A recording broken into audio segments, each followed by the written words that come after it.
বন্দে মাতরম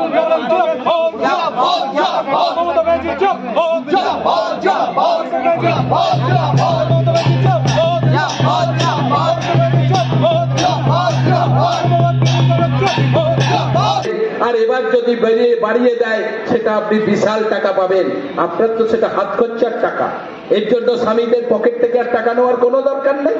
আপনার নিজের হাতে টাকা থাকবে, ছেলে মেয়েকে নাতি নাতনিকে টিফিন কিনে দেবেন, স্কুলে যেতে, বছরের শেষে পুজো জামা কাপড় কিনে দেবেন। কে করেছে? মমতা বন্দ্যোপাধ্যায় করেছে। কোন মন্ত্রী নেতা ভারতবর্ষের কেউ কোনদিন ভাবে নাই যে মা বোনদেরও টাকার প্রয়োজন, তাদের হাতে একটা টাকা দেওয়া দরকার। আর আজকে লক্ষ্মীর ভান্ডারকে দেখিয়ে আমার ভারতবর্ষের প্রধানমন্ত্রী আজকে বিভিন্ন রাজ্যে লক্ষ্মীর ভান্ডারের মতো আজকে সেটা মেয়েদের ভাতা দিয়ে আজকে তিনি ভোটে জিতছেন। আজকে দিল্লিতে ভাতা, হরিয়ানায় ভাতা, রাজস্থানে ভাতা, সব ভাতা দিয়েই তারপর তিনি ক্ষমতায় আসছেন। এটা তো মমতা ব্যানার্জির স্বপ্ন, মমতা ব্যানার্জির প্রকল্প। আজকে মমতা ব্যানার্জির প্রকল্পকে গোটা ভারতবর্ষে চালাচ্ছে মমতা ব্যানার্জির চিন্তা ভাবনাকে। মমতা ব্যানার্জি আজ যেটা ভাবে দিল্লির সরকার বহু পরে সেটা ভাবে, কারণ মমতা ব্যানার্জি জানে মানুষের জন্য কি করতে হবে আর মানুষকে কিভাবে ভালো রাখা যাবে। এটা আজকে আমাদের রাজ্যের মুখ্যমন্ত্রী ভাবে, এটা ভারতবর্ষের কেউ ভাবে না। আর তারই সব প্রকল্পকে নিয়ে আজকে গোটা ভারতবর্ষে চলছে। তাই আপনাদের কাছে আমরা বলতে চাই, অনেক কথা ছিল, আমরা অনেকক্ষণ বলতে পারতাম, কিন্তু আজকে 28 নম্বর ওয়ার্ডে আমরা সমস্ত রাস্তাঘাটের কাজ করেছি। যেটা পৌর পরিষেবা মানুষ চায়, মানুষ সবাই চাকরি চায় না, মানুষ সবাই টাকা চায় না, মানুষ চায় এলাকায় শান্তিতে থাকতে, আর মানুষ চায় আমার রাস্তাঘাটটা যাতে ভালো থাকে। যদি আমরা সেটা করতে না পারি তাহলে আমাদের ব্যর্থ। আর আমরা যদি আপনাদের এই কাজ করে থাকি, আপনারা বলবেন পৌর পরিষেবা থেকে আপনাদের কোন জায়গায় কাজের বাকি আছে।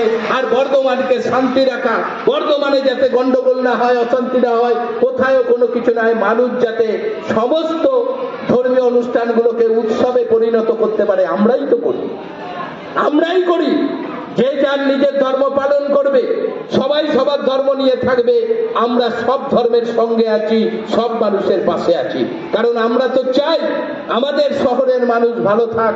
তাই আপনাদের আমরা বলবো, 28 নম্বর ওয়ার্ডে আমাদের কাউন্সিলর যখন যেটা বলে আমরা সেটাই করে দিই। বলে এখানে মন্দিরের সামনে এটা করতে হবে, এই রাস্তাটায় জল জমে এটা করতে হবে, আমরা করি। 3800 ভোট, তবু আমরা চেষ্টা করি আমাদের এই ছোট এলাকাটাকে ভালো রাখার জন্য। আর আপনারা আজকে আমরা ভালো রাখছি বলেই আপনারা আজকের আমাদের এই সবাই এত গুণীজন মানুষ এসেছেন। আপনারা তো তাই আসতেন না, আমরা যদি ঠিক না করতাম আপনারা আসতেন না। আপনারাও আমাদের ভালোবাসেন, আমরাও আপনাদের ভালোবাসি। এই ভালোবাসার মধ্য দিয়ে বর্ধমানকে এগিয়ে নিয়ে যেতে হবে, মমতা ব্যানার্জির হাতকে শক্তিশালী করতে হবে, এটা আপনাদের মনে রাখতে হবে। তাই সবাইকে আমরা বলবো, আপনারা 10টা থেকে আপনারা এসেছেন, প্রায় আমাদেরও 2টো বেজে গেল। আমরা বলেছিলাম 2টোয় আমরা আমাদের সভা শেষ করে দেব। শুধু আপনারা আমাদের দলের সঙ্গে থাকুন, কেউ ভুল করলে আমরা আছি, আপনাদের সেই ভুল শুধরে দেওয়ার জন্য আমরা আছি। আপনাদের বিপদে আপদে সব সময় আপনাদের পাশে থেকে আমরা কাজ করতে চাই। সকালবেলায় মানুষ আমাকে কঙ্কাল কালীবাড়ি পাবেন, সন্ধ্যাবেলায় আমাকে কার্জন গেট বিধায়ক অফিসে পাবেন, তার মাঝখানে আমরা পৌরসভায় থাকি, যেখানে থাকি বিধানসভায় না গেলে পাবেন। এত উন্নয়ন, এত কাজ অন্য করি, তাহলে কেন আমরা ভোটে দাঁড়াবো? কেন মানুষ আমাদের ভোট দেবে? মানুষ আমাদের ভোট দিয়ে জিতিয়েছে, এবার আমার দায়িত্ব আমার মানুষের জন্য কাজ করা। যে মানুষ বলবে যে না, এমন মানুষকে আমরা ভোট দিয়েছি, সে আমাদের সব সময় পাশে আছে এবং সব সময় আমাদের কাজের মধ্য দিয়ে সে সব সময় কাজ করছে। তাই আমি সবাইকে বলবো, আপনারা 28 নম্বর ওয়ার্ডে আমাদের সঙ্গে থাকুন।